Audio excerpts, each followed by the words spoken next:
오늘 본문의 중심 소재, 핵심적인 키워드는 하나님의 교회, 언약궤라 하기도 하고요, 복궤라고 하기도 하는 그 하나님의 교회입니다. 그러니까 언약궤는 하나님의 임재, 하나님을 상징하는 것입니다. 본문 6절에 보니까 주님의 이름으로 불리는 교회다, 주님의 이름으로 불리는 교회다, 이렇게 말씀하고 있듯이 그러합니다. 그래서 성경에서 이 언약궤, 하나님의 궤를 대하는 그 동기와 또 방법들을 보면 그것은 다만 하나님의 궤를 대하는, 이 언약궤를 대하는 마음가짐 정도로 보지 않고 그것은 곧 하나님을 어떻게 인식하고 있는가, 하나님에 대한 태도, 하나님과의 관계임을 사실은 보여주고 있습니다. 그게 상징인데요, 상징이라는 게 원래 그렇지 않습니까? 상징 안에는 본질이 담겨 있죠. 우리 신앙생활에 있어서 대표적으로 제가 볼 때는 예배가 그러합니다. 구약의 제사, 제물이 그러합니다. 우리 이제 레위기 말씀을 통독해 가고 있는데 그렇습니다. 가인과 그의 제사와 제물이죠. 아벨과 그의 제사와 제물입니다. 가인의 제사와 제물에 가인이 담겨 있는 거고요, 아벨의 제사와 제물에 아벨이 담겨 있는 것입니다. 오늘 우리도 우리의 예배와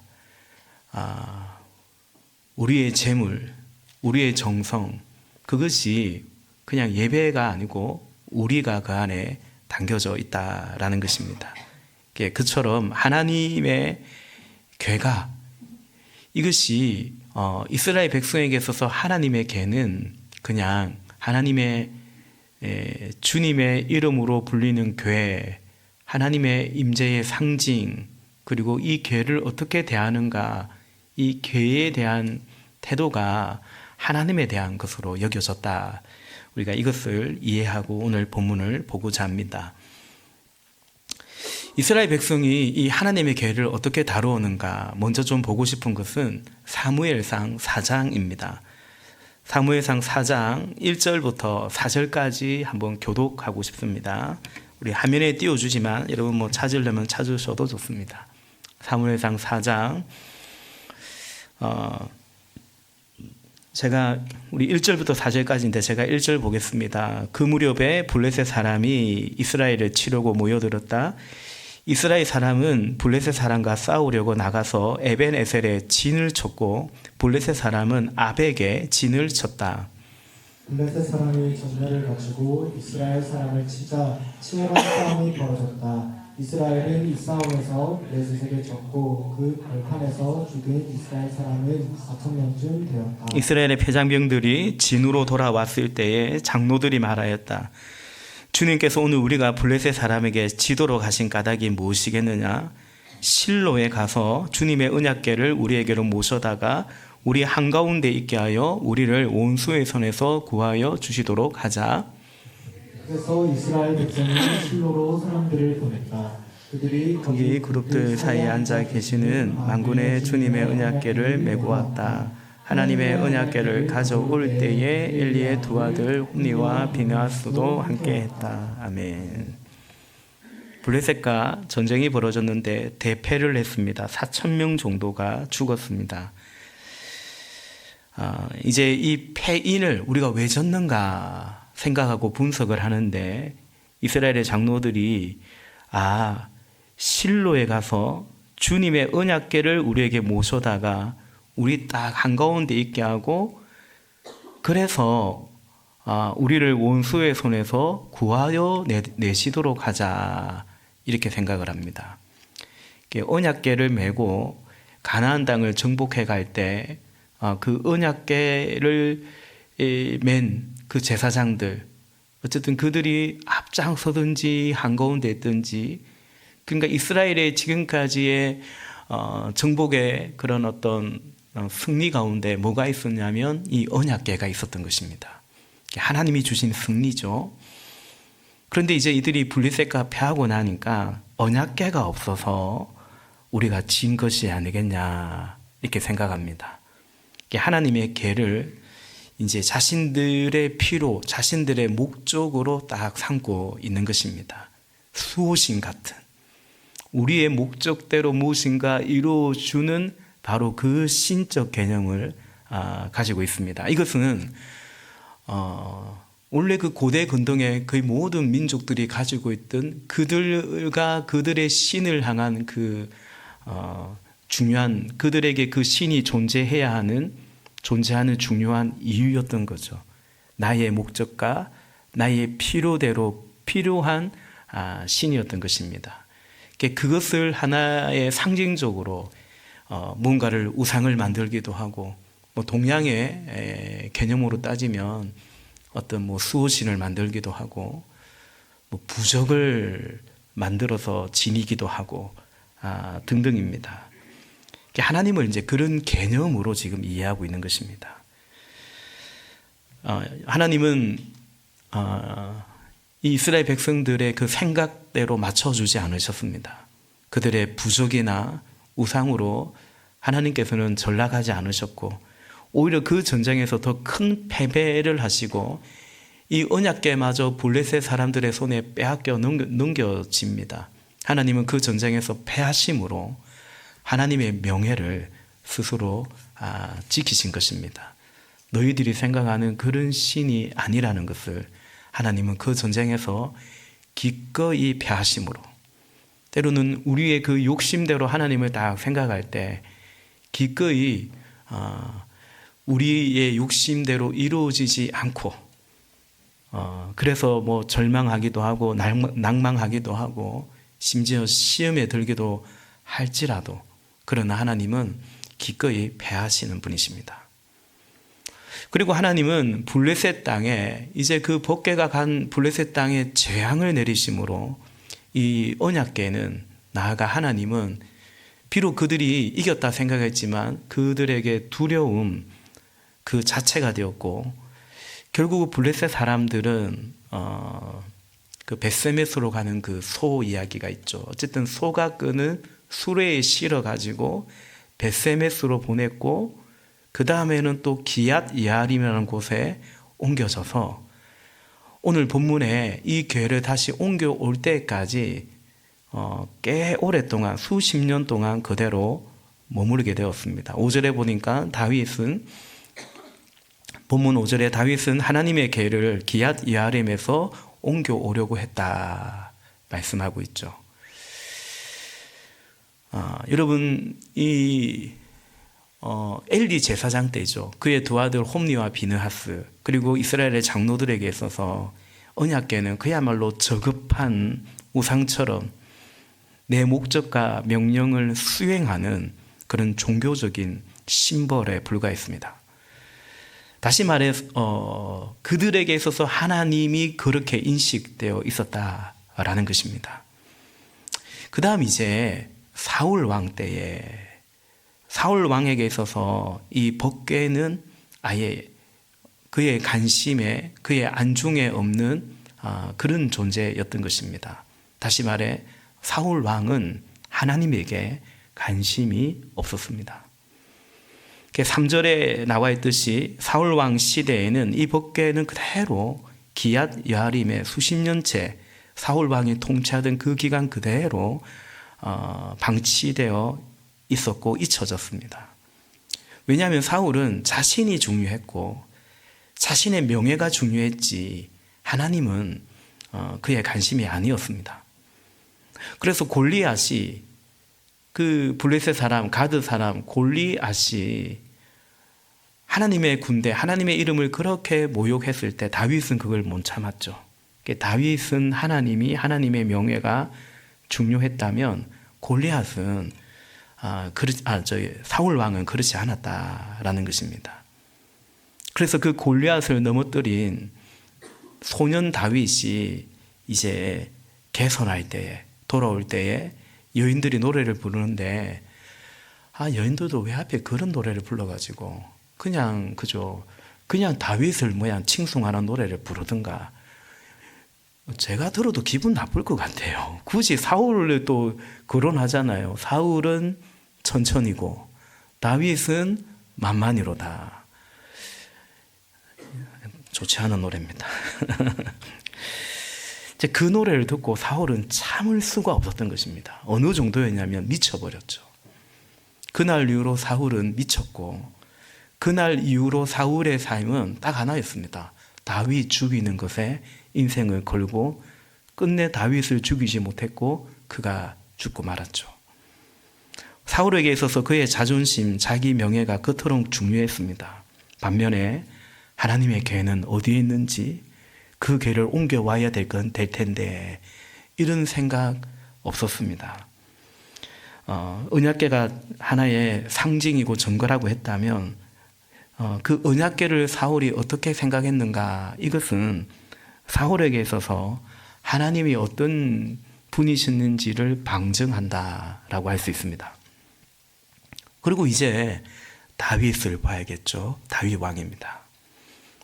오늘 본문에 보면 다윗은 그가 왕위에 오른 지 얼마 지나지 않은 시점입니다.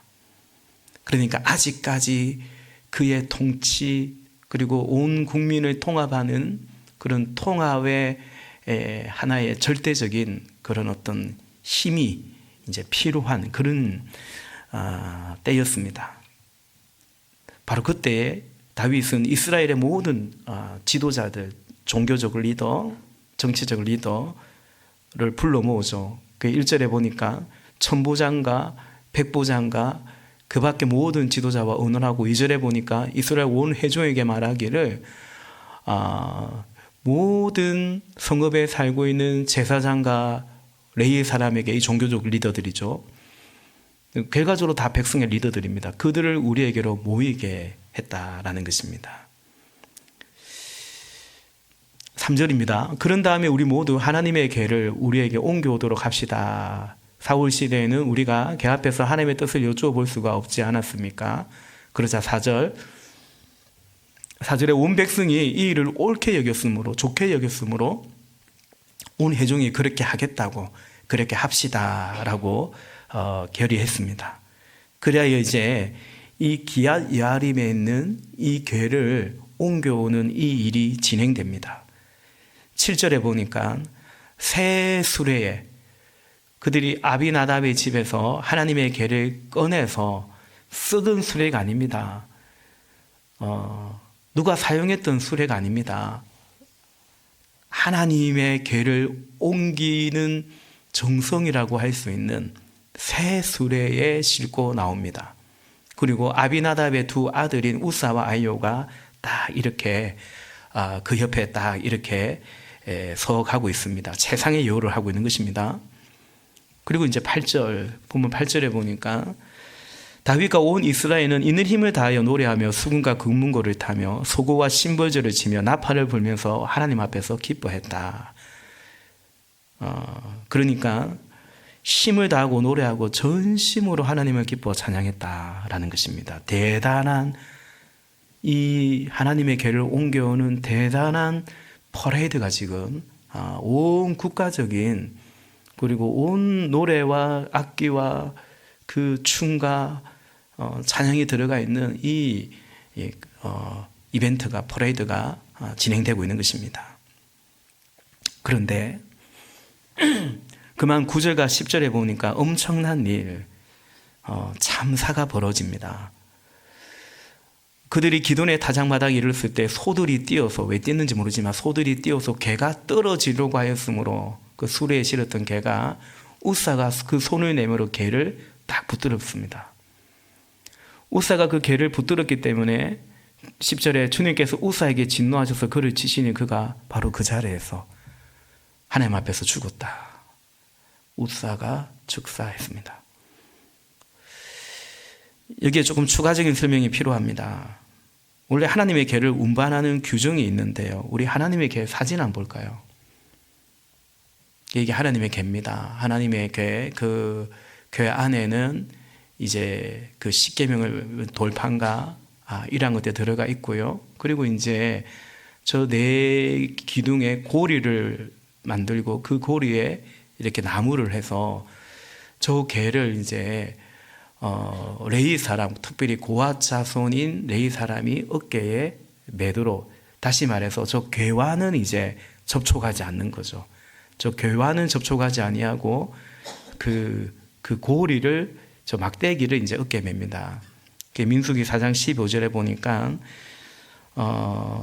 거룩한 물건들과 진 이동을 앞두고 이렇게 아론과 그의 아들들이 거룩한 물건들과 그 물건에 딸린 모든 기구를 다 쌓아놓으면 제사장들이죠. 비로소 고아 자손이 와서 그것들을 둘러매고 간다. 이때 거룩한 물건들이 그들의 몸에 닿았다가는 죽는다. 우사가 죽은 이유입니다. 이처럼 해막의 거룩한 물건들을 옮기는 일은 바로 고아 자손이 맡는다라는 것입니다. 이해를 돕고자 뭐 다 이해하시겠지만 그래도 이제 막 또 이 성경 자체를 처음 대하는 분도 계시니까 그림을 한번 볼까요? 이렇게 이제 새 수레에 소가 싣고 가는데 그 다음 그림 이제 퍼레이드 중에 저 쓰러진 사람 있죠? 예, 우사라고 칩시다. 예, 저렇게 막 죽었어요. 얼마나 놀랄 일입니까? 그죠? 그 다음 그림 볼까요? 원래 하나님의 계는 이런 식으로 운반을 해야 하는 것이 맞다라는 것입니다. 어쨌든 그만 봐도 되겠습니다. 이 일로 우사가 죽습니다. 그런데 여러분 이런 생각 들리지 않습니까? 실수할 수 있지 않냐라는 거죠. 그렇다고 우사가 무슨 다른 뜻도 아니고 그 개가 떨어지려고 하니까 하면서 잡은 건데 우사를 죽게 하다니 이건 너무한 거 아닌가, 그런 생각 안 듭니까? 아마 다윗이 지금 그런 마음이 좀 그런 생각을 좀 했는 것 같습니다. 11절에 보니까 주님께서 그토록 급격하게 우사를 벌하셨으므로 다윗이 화를 냈다라는 거예요. 그래서 그곳 이름을 베레스 우사라고 했고 12절 그날 다윗은 이 일 때문에 하나님이 무서워서 이래서야 내가 어떻게 하나님의 계를 내가 있는 곳으로 옮길 수 있겠는가. 그러니까 내가 하나님을 위해서 지금 이렇게 정성을 하고 온 백성의 마음을 모았는데 하나님이 이렇게 하시면 이래서야 어떻게 하나님의 일을 할 수 있겠냐고요. 이래서야 어떻게 하나님의 계를 옮길 수 있겠냐고요. 그래서 그는 13절에 보니까 다윗은 그 계를 자기가 있는 다윗성으로 왕이 머무는 그곳으로 옮기지 않고 가드 사람 오벳 에돔의 집으로 실어가게 하였다라는 것입니다. 우리는 다윗의 마음을 보게 됩니다. 언약궤로 옮기는 다윗의 마음은요, 여러분 두 마음입니다. 사실 성전을 지을 때 다윗의 마음도 한편으로는 그러했습니다. 하나님을 사랑하는 마음이 있어요. 분명합니다. 그리고 또 한편으로는 정치적인 통치적인 목적으로 하나님의 성전도 지으려고 했고요. 지금 여기 하나님의 궤도 옮겨오려고 했던 것입니다. 유월절을 지키는데 마치 유월절은 지키는데 누룩 섞인 떡을 먹으면서 유월절을 지키는 것과 흡사합니다. 그날은 누룩이 들어가 있는 거, 뭔가 섞인 게 아닌 이제 그러해야 되는데 유월절은 지키는데 우리 오늘부터 사순절인데요. 사순절은 지키는데 그런데 그 한 마음에는 또 순수하지 않는 뭔가 이중적인 마음이 들어가 있는 거죠. 이것이 그래요. 다윗의 마음이었습니다. 그는 하나님의 궤를 옮기는데 이런 완전히 다윗이 불순한 건 아니에요. 그러나 한편은 그랬어요. 그래서 하나님의 궤를 옮기는데 하나님의 말씀의 방식으로 하지 않고 더 화려하게, 더 큰 퍼포먼스가 있게, 더 국가적인 행사로 만들면서 그래서 자신의 왕위와 입지를 더 굳게 하려고 했던 그런 다윗의 마음이 있었던 거죠. 그리고 블레셋의 방식이 들어가 있는 거예요. 궤를 옮길 때 수레에 실어 나르는 그런 거였죠. 하나님 사랑하는데 한편으로는 그렇지 않았다라는 거죠. 물론 그 옛날 홈리와 비느하스 같은 그 장로들과 같은 그 마음과는 다릅니다. 사울 왕과도 다릅니다. 그러나 다윗 안에 뭔가 온전한 마음이 아닌 두 갈래로 나뉘어진 마음이 있었더라라는 것입니다. 저는 우리 안에 제 안에 이런 마음들이 얼마든지 있을 수 있다 생각합니다. 우리 100% 어떻게 하나님 앞에 그런 순수한 마음만 가지고 있다라고 할 수 있겠습니까? 우리는 그런 마음이 있다가도 또 불쑥불쑥 또 다른 마음, 하나님이 아닌 내 생각과 하나님보다 또 내가 더 중요하고, 우리 지난 주일의 말씀처럼 사도 바울은 복음 전하는데 복음 전하는 일을 마치려 하면 내 목숨도 귀한 것을 여기지 않는다고 했는데, 그런데 얼마나 많은 사람들이 복음을 전하는데 다른 일로 마음이 또 갈라지냐고요. 그러나 바울은 그렇지만 어떻습니까? 라고 말했죠. 전파되는 것은 그리스도니 나는 또 기뻐한다 라고 했지 않습니까? 그러나 우리는 무엇인가 주의 일을 하면서도 그렇지만 어떻습니까? 라기보다는 그렇지만 이거는 좀 아닌 것 같은데, 그렇지만 내가 이렇게는 좀 어려운 것 같은데, 그런 것이 우리에게 불쑥불쑥 있지 않겠습니까? 그래서 우리는 이 땅에 살아가는 동안 여전히 이렇게 예배하며 또 말씀 앞에 서며, 그리고 이제 이렇게 또 사순절 이런 절기들을 지키며 대림절 이런 절기들을 지키며 우리의 신앙과 내면을 성찰해 가면서, 그러면서 이제 하나님께로, 보혈을 지나 아버지께로, 보혈을 지나 하나님께로 그렇게 나아가는 거죠. 이제 이 하나님의 개는 기쁨이 아닌 또다시 두려움의 상징이 되었습니다. 그 옆에 가다가는 또 죽어버릴 것 같은, 그 옆에 머무는 곳조차도 끓이게 되는 다윗마저도 자기 성으로 모실 수가 없었던 것입니다.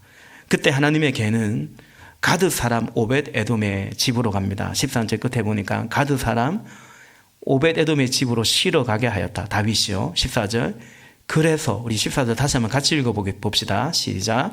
그래서 하나님의 개가 오벳 에돔의 집에서 그의 가족과 함께 석 달 동안 머물렀는데, 그때 주님께서 오벳 에돔의 가족과 그에게 딸린 모든 것 위에 복을 내려 주셨다. 아멘.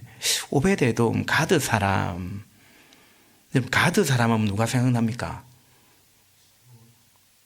가드 사람. 골리앗이 가드 사람이었죠. 이 가드가 블레셋의 그 가드와 혼동될 수 있는데, 학자들은 오베드돔이 블레셋 출신이 아니라 레위 지파의 후손이고, 이 가드는 블레셋의 가드가 아닌 이스라엘의 어느 한 마을 가드 지역이 아닐까 이렇게 보기도 하고요. 학자들은요. 또 다른 학자들은 이 오벳 에돔이라는 이름의 뜻이 에돔의 종이라는 뜻이거든요. 그래서 이 이름으로 볼 때는 히브리 민족이 아닌 블레셋의 가드 사람일 수도 있다라고 보기도 합니다. 예, 그 정도 아시고요. 확실치 않습니다. 중요한 것은 여러분, 우리 마지막 사진 한번 볼까요? 사진. 그가 하나님의 개를 그의 집에 모셔놓고 그의 온 가족과 더불어 이렇게 경배했더라라는 것입니다. 말씀을 맺으려고 하는데요. 오벳 에돔은 하나님을 사랑했고 하나님을 경배했습니다. 그런데 어떻게 하나님을 사랑했냐면, 오늘 말씀의 제목처럼 오벳 에돔의 맑은 사랑인데요. 하나님을 참 순결하게 맑게 사랑했다 여겨집니다. 왜냐하면 정황적으로 볼 때 모두가 하나님의 개를 꺼리고 모시기를 주저할 수밖에 없는 그때에, 그래요, 오벳 에돔이 자원해서 우리 집에 모시겠다고 했는지, 다윗 왕이 하필이면 우리 집에 그거 가져가라고 했는지 알 수는 없지만, 그러나 14절의 정황을 볼 때 오벳 에돔은 어쨌든 그의 가족과 더불어 하나님의 개를 모셨다라는 것입니다. 14절에 보니까 석 달 동안 머물렀는데, 근데 하나님께서 14절 끝에 보니까 주님께서 오벳 에돔의 가족과 그에게 딸린 모든 것 위에 복을 내려주셨다라는 것입니다. 구체적으로 복을 내려주셨습니다. 우리에게 위와 같은 복이 있기를 바랍니다. 우리가 하나님을 사랑하고 그럴 때 하나님께서 그의 집에 구체적으로 복을 내려주시는 거죠.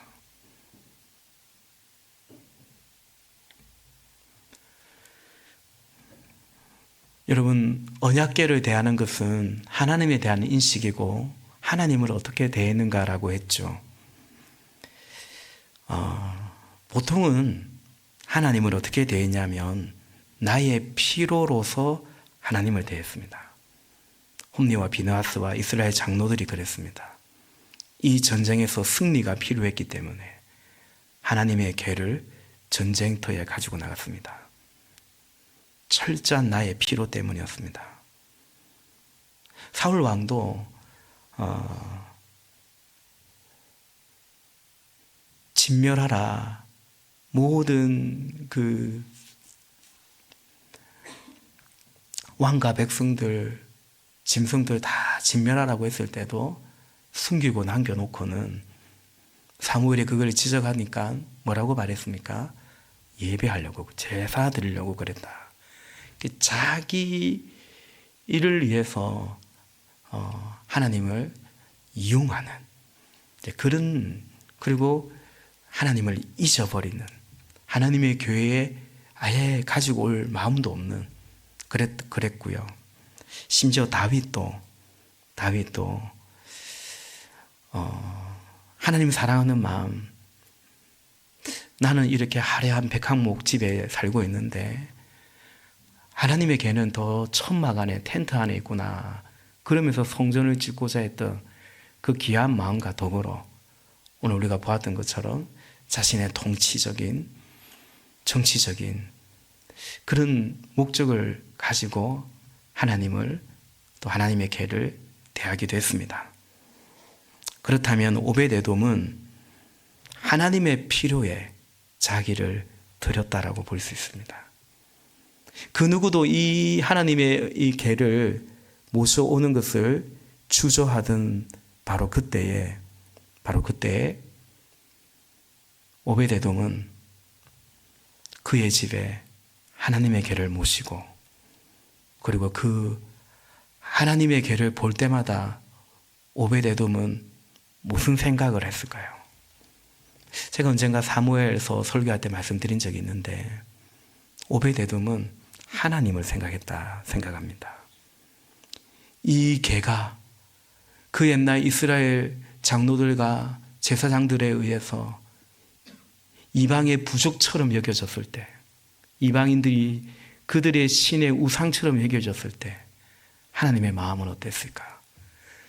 그 블레셋 백성들에게 조롱을 당하실 때 하나님의 마음은 어땠을까? 그러니까 오벳에돔은 하나님을 생각하지 않았을까라는 거죠. 그는 하나님을 생각했기 때문에 그 자기 집에 있는 그 하나님의 언약궤가 두려움이나 진노로 느껴지기보다는 그저 하나님을 모시고 있는 것 같은, 내가 무엇이간데 하나님의 궤를 우리 집에 모실 수 있습니까? 라는 그런 마음이었을 거다라는 거죠. 하나님이 필요하다 하실 때에 그의 집을 내어주었고, 그의 생명을 사실은 내어주었고, 그리고 석 달 동안 그 궤가 오베데돔의 집에 머물면서 이제 그 다음 본문에 보면 하나님이 그 진노를 푸시고 이제 이스라엘에게 다시금 복을 내려주시고 그 궤는 예루살렘으로 옮겨지게 되고, 그리고 그 시간들을 통해서 다윗을 비롯한 이스라엘 백성들이 하나님에 대한 태도가 달라지죠. 그래서 그 다음 운반할 때는 고앗 자손을 통해서 말씀 그대로 하나님의 궤를 옮겨오는 것을 보게 됩니다. 오벳에돔은, 가드 사람 오벳에돔은 무명한 자 같으나 유명한 자고 약한 자 같으나 강한 자고 가난한 자 같으나 진정 부유한 자라고 말씀드릴 수 있을 것 같습니다. 오늘 하나님이 찾으시는 바로 그 사람, 오벳 에돔과 같은 사람이 아닐까 싶습니다. 사랑하시는 여러분, 우리 신앙에 하나님과 우리의 관계에서 결정적인 것 중에 하나가 뭐냐면 필요라는 것입니다. 나의 필요 때문에 내가 찾는, 내가 목적하는 하나님. 우리 다 그렇게, 종종 말씀드리지만 우리 다 그렇게 신앙생활 시작합니다. 그런데 이제 하나님의 필요, 더욱이 그 누구도 이 길을 이제 어떻게 할지 그야말로 가장 피하고 싶고 가장 꺼리는 바로 그때에 오벳에돔은 자기의 집에 하나님의 개를 모셨던 것입니다. 여러분, 우리가 주님을 섬기고 주님의 일을 할 때 참 누가 봐도 괜찮고 알아주고 폼나고 그런 일이 있는가 하면 딱 그때는 다 피하고 싶고 다 주저앉고 싶고 숨고 싶은 바로 그때에, 그죠? 바로 그때에 지금 이때가 이 하나님의 계라는 이것을 다루는 걸로 본다면 지금이 바로 그때 아니겠습니까? 그때에 오벳에돔은 하나님 앞에서 머물렀던 사람, 하나님의 계를 모셨던 사람, 바로 그 일을 감당했던 바로 그 사람이 오벳에돔이었습니다. 오벳에돔의 충성이죠. 그러나 하나님을 향한 그의 두 마음이 아닌 한 마음, 하나님을 사랑하되 참 맑게 맑은 마음으로 사랑했다라는 것입니다. 우리 사순절에 같이 오벳에돔의 이 사랑을 묵상해가고 기도해가면서 할 수만 있다면 그런 교회가 되고 그런 우리의 삶이 될 수 있기를 예수님의 이름으로 축복합니다. 기도하시겠습니다.